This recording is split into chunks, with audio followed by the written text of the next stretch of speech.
Yo, what's good, YouTube? Welcome back to the channel. Welcome back to another reaction video. We got what happens if you run out of time to draft a player.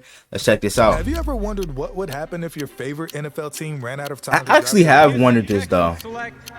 And we've seen what happens in Madden.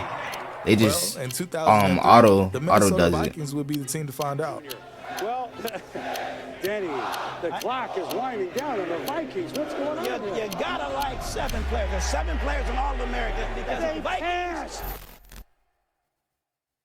So they don't get to draft anybody at all? Oh, that's gotta. Oh man, I would have been sick. Presentation of the National Football League. Bro, I would have been sick. Oh my gosh.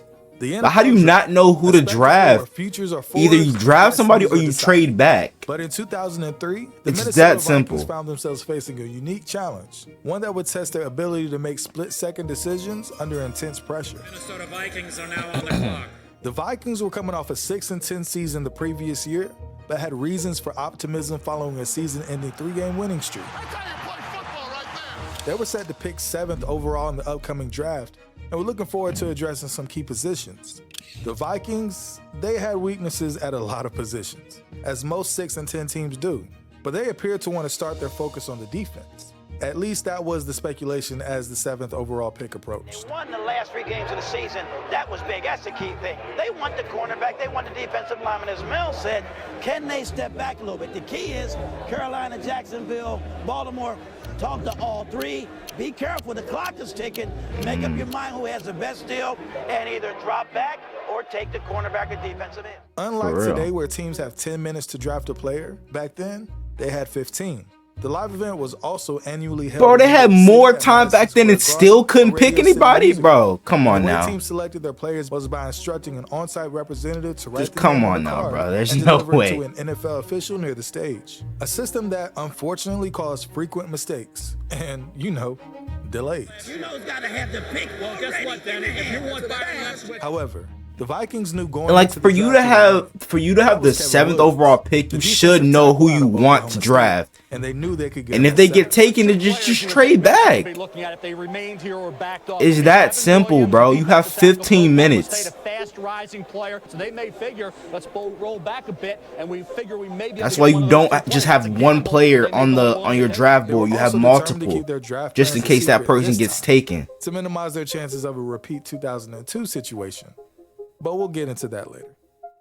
Draft day had approached and everyone in the organization knew the plan going into that night. Kevin at 7. However, then owner Red McCombs woke up that day with a change of heart. He would demand they trade down before the draft started, adding a unique level of pressure to the circumstances. But why? What was the reasoning behind this impromptu mandate? Well, it's simple. The Vikings were broke. In 1998, Red McCombs purchased the Vikings for $206 million. But just 3 years into his tenure, he would start to grow frustrated with the limited amount of local revenue he received from playing home games at the Metrodome, which had limited inventories of the kind of club seats and luxury boxes that drove stadium revenue. And state government officials had made it clear they wouldn't help replace the stadium until after the team's lease expired in 2011. So, in a 2001 interview, McCombs said he had covered revenue shortfalls for 2 consecutive seasons and wouldn't continue. And when asked whether that decision would impact the future budgets of the team, he would go on to say, "I think we're into that mode now, and I think it will be obvious that it would." Signs of the budget cutting were everywhere by 2002, especially when McCombs fired then head coach Dennis Earl Green and replaced him with Mike Tice, who agreed to become the lowest paid coach in the NFL. Oh, snap. For his assistant coaches would match.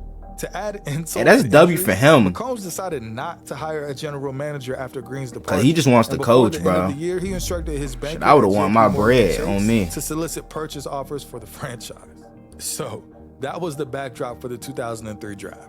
Despite being in a good draft position to pick their top prospect, the organization was demanded to trade down by ownership to essentially save money. Minnesota Vikings. Built this team pretty much. Now with Mike Tice, one of your proteges, is ready. They had a nice finish.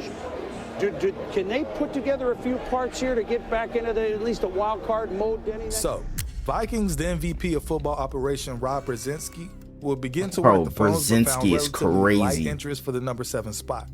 Rob spoke with the Jaguars and the New England Patriots, but the Ravens were always the likeliest target, given their presumed interest in drafting a quarterback. The Ravens had their eyes set on Marshall quarterback Byron Leftwich, who was considered the second best quarterback in the draft after USC's Carson Palmer. And the Ravens knew in order to get him, they would need to trade up.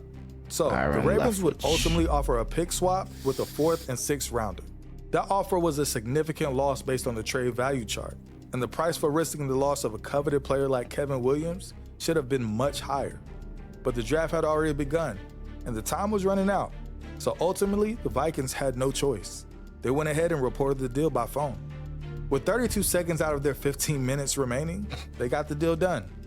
All they had to do was sit back and watch the Ravens pick their guy. Or so they thought. Within seconds, the Vikings noticed something strange. The team logo on the broadcast hadn't changed. Insert one of, if not the wildest set of events in modern NFL draft history. He is a Mel Jr. Well, Danny, the clock is winding down. No way. Vikings, what's going on here? No way they screwed it up that badly. America that you can pick. Minnesota Vikings have had to turn one in. Here it is. You can't pass. Jackson was on the clock. Who do they take, Mel? Well, I think you look at Byron. They passed, which means they don't lose their pick. They essentially just pass on their draft position, allowing the next team to move up and draft in their spot. And so on and so forth until the Vikings, or any team for that matter, eventually turn in their pick. You look at Byron Leftwich and Marcus True. Wait, what? Same thing we had happen last year. You know what? Yeah, you heard that right. That would be the second year in a row the Vikings would get passed in a draft. Nigga, The what? difference that time was, How do you do this twice, bro? Back-to-back years. Okay, bro, fire the coaching staff, fire the ownership, fire everybody, because there's no I'll way. start with the Dallas Cowboys, whose time expired at number 6, and the Vikings' mistake that year was not being quick enough to jump ahead of the Cowboys in line. That year, Mike Tice had acknowledged publicly that the Vikings wanted to draft North Carolina defensive lineman Ryan Sims. Then why didn't y'all do it? Interestingly enough, the Kansas City Chiefs also acknowledged that they wanted Sims, and were in the middle of completing a trade with the Cowboys to get Sims at number 6 when the time expired. Upon realizing the Cowboys' time had expired, the Vikings tried to get their card to the stage first, but the Chiefs representative beat them to it. Yo, that's crazy. In the 2002 draft, the Dallas Cowboys elected to trade with the Kansas City Chiefs. And Kansas City has selected Ryan Sims, defensive tackle from North Carolina. That's Instead of crazy. Sims, the Vikings ended up drafting Miami left tackle Bryant McKinney instead. After that draft, McCombs reorganized the team's front office, putting Brzezinski and director of college scouting Scott Studwell in charge of the draft moving forward, ahead of vice president of player personnel Frank Gilliam, with Tice maintaining a significant voice. So, in the 2003 draft, the Vikings were determined to keep their draft plans a secret this time. And after Kevin Williams' dominant performance in the Senior Bowl that year, the new and improved Vikings leadership team agreed he would be their top target. But at the end of the day, if you can't get your pick in time, it doesn't really matter if it's a secret or not. Not for real. So, what happened? Well, the deal between the Vikings and the Ravens was never consummated. I know. In the NFL, both teams are required to call in and report a trade to the NFL's Vice President of Player Personnel. This way, one team can't pull a fast one on the other, especially in a fast, high-stakes situation. Both teams need to confirm the trade for the trade to go through and be approved by the league. They have to consummate the deal. Wow, I'm so immature. Okay. Yes, you called are. in and reported the deal in a Hey, bro, you was wasn't the only one thinking like never that, did. gang. According to the Ravens, their call went unanswered and the league never executed the trade. Ravens general manager Ozzie Newsome said at the time a deal is not a deal until he talks to Joel, and he never talked to him. Now, there's speculation out there to this day that maybe Ozzie didn't actually call in the first place, and it may have been an attempt at sabotage, but who knows? But what I do know is that this particular incident was the first and only time anything like this has ever happened in the history of the NFL. Essentially, the Vikings did what they were supposed to do and assumed the Ravens were doing the same. But for whatever reason, whether intentional or not, the Ravens never called their end of the deal into the league. However, the Jaguars were next on the clock and they were ready to go.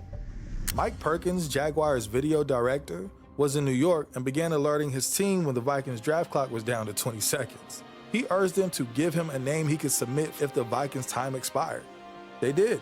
And that name would be the QB the Ravens originally wanted. With the eighth Wow. 2002 Oh my draft, gosh. Jacksonville Jaguars select Byron Leftwich, quarterback from You Marshall. know, all right. Moments later, realizing the Vikings still hadn't made their way to the stage, the Carolina Panthers rushed up their pick. Let me tell you what's going on here. Minnesota can run up at any time with their pick, but Carolina's going to beat them to the clock. They selected offensive tackle Jordan Gross out of Utah.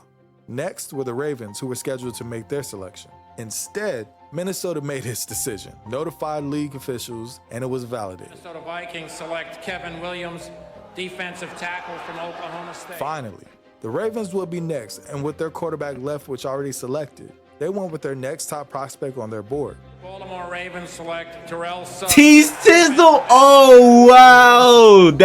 That's crazy. See how life works, bro? And now oh man.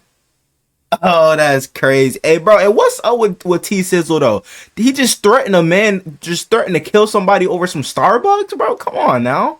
What's up with that, bro? 2003 NFL Draft blunder worked out well for both the Vikings and the Ravens. That's Kevin Williams crazy. played 11 seasons in Minnesota, made the All-Rookie team in 2003, was selected All-Pro 6 times, and made it into the Vikings Ring of Honor.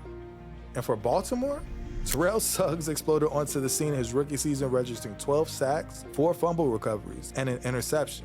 He played 16 seasons in Baltimore, was the NFL's Defensive Player of the Year in 2011 and 2012, made 7 Pro Bowl appearances, and was an integral part of a stingy Baltimore defense that helped win the Super Bowl in 2013. Leftwich made the All-Rookie team his first season in Jacksonville, where he played 5 seasons. He played for 4 different teams in his final 5 seasons before retiring in 2012. 11 He touchdowns, went on to become a 12 coach picks in the is crazy. league and ended up winning a Super Bowl with the Tampa Bay Buccaneers. Jordan Gross played his entire 11-year career with the Panthers, earning All-Pro honors in 2008 and making 3 Pro Bowl appearances. He went ahead and retired in 2013. And ultimately, owner Red McCombs got what he wanted. His top prospect, Kevin Williams, at a lower pick and a cheaper price. Hey, man. Crazy. Hey, imagine if something like that happens this season. I mean, this year in this draft, bro. Oh my gosh, I could already see it now. But that's just gonna be a fucking mess. But hope you guys enjoyed. If you did, make sure you guys like, comment, subscribe to the channel if you're new. Turn on my post notifications to get notified whenever I drop another banger video. And without further ado, I'm out. Gang.